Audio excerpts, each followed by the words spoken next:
Have you ever stopped to think why some scary stories make your heart pound and you jump out of your seat, while others they just leave you with this cold, creepy feeling that you can't shake for days? Well, it turns out not all fear is the same. And today, we're going to get into the nuts and bolts of what makes a story truly terrifying by looking at two very different and very real stories. So let's start with the big question, right? What really is the difference between being scared and being unsettled? One is like a sprint, It's a pure reaction to a danger that's right in your face. The other, that's a slow burn. It's an unease that just crawls under your skin and decides to live there. And this, right here, this lays it out perfectly. On one side, you've got the danger you can actually see. It's a threat you can name, you can point to. But on the other side, that's the dread you feel. It's that murky, psychological horror that you can't quite put your finger on. We're going to dive into both of these, using a real-life story for each. Okay, first up, a story all about tangible fear. We're not talking about ghosts or some supernatural monster here. No, this is grounded in a very real, very physical threat. This is a story about survival. So let's paint the picture. It's Thanksgiving night. We have a 19-year-old woman, and she's not just alone. She's visibly sick, coughing. It's after 9 p.m., she's weighed down carrying a heavy bowling ball and tennis rackets, and to top it all off, the bus stop is completely empty. I mean, every single one of these details just stacks the deck, making her a prime target right from the get-go. And then, in just a handful of minutes, everything escalates. A man gets dropped off and in this totally empty space sits right next to her. Then he puts his arm around her tightly. A few minutes later, he does it again, this time stroking her back. By the time her bus pulls up, he's made it crystal clear he's getting on with her. The threat isn't a what-if anymore. It's happening.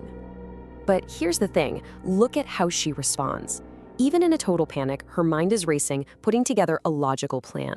She gets on the bus to create some space. She secretly messages a friend for help, and then she uses what she knows. She changes her destination to her job, a place with security, with cameras, with people. And this is the moment that confirms everything. She makes a run for it, her coworkers slam the door behind her, and almost immediately the handle starts rattling like crazy. There is zero ambiguity here. Her fear was 100% justified, the threat was real, and she just barely got away. So what is it about a story like that just gets under your skin? Let's break it down. It really taps into a kind of fear that, at least in theory, you can actually fight back against. The horror in this story is built on a few really key things. First, you've got that strange paradox of being totally isolated even though you're in a public place. Then, the fear gets cranked up with a clear physical violation. He crossed a line.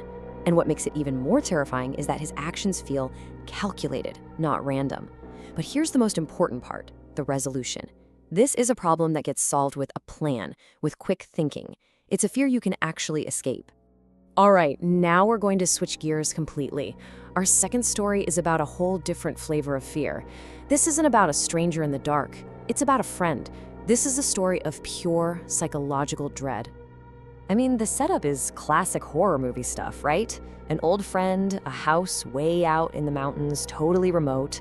And of course, there's a long, pitch-black hallway that seems to go nowhere. That's our focal point for the unease. The first night, our narrator wakes up. It's 2 a.m. on the dot, and he hears someone, clear as day, sprinting back and forth in the room right above his head. It goes on for about 20 seconds, and then nothing. Just total silence. And no explanation. Night 2, guess what time he wakes up? 2 a.m. again. But this time, the sound is closer. It's a scraping noise coming from that dark hallway. And then a single, sharp tap on the wall, right behind his head. Whatever it is, it's getting closer. So on the third night, same time, he wakes up. But this time to absolute silence, which somehow is so much worse. Because he's experiencing sleep paralysis, he can't move a muscle. And he sees a figure standing at the far end of the hallway, just watching him in the darkness. The narrator himself put it this way, and I don't think I can say it any better. It was like being awake inside a dead body. Just imagine that feeling of being completely helpless, a prisoner in your own body, forced to just watch this terrifying scene. But this This is the real twist of the knife. This is the true horror of the story. When he's finally able to talk to his friend about it, to ask him who else is in the house, the friend doesn't deny it, he doesn't look confused, he just shrugs. The terror isn't the figure in the hallway, it's the horrifying indifference from the one person who's supposed to be safe. So what is it about this story that's so deeply unsettling? Let's take a look at this second kind of fear, the kind that doesn't come with an instruction manual or a clear way out. This type of dread, it's built on pure ambiguity. The friend acting so strangely, that's the uncanny valley. You know, that creepy feeling you get when something is almost human but just off.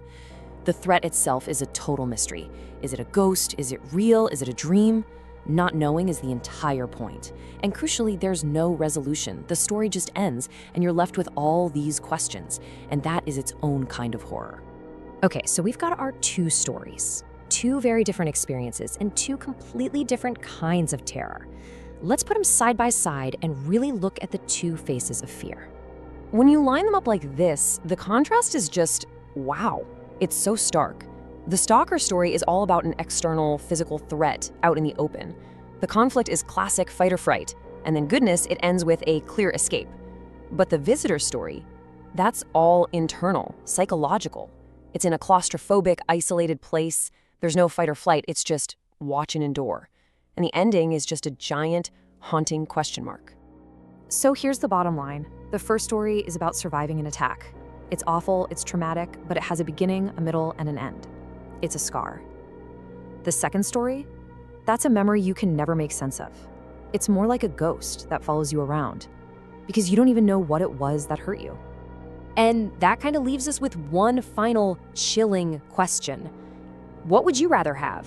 The memory of heart-pounding terror from a close call that you know you survived, or the quiet, nagging dread of a mystery that you know will never, ever be solved? Which one of those memories would you rather live with?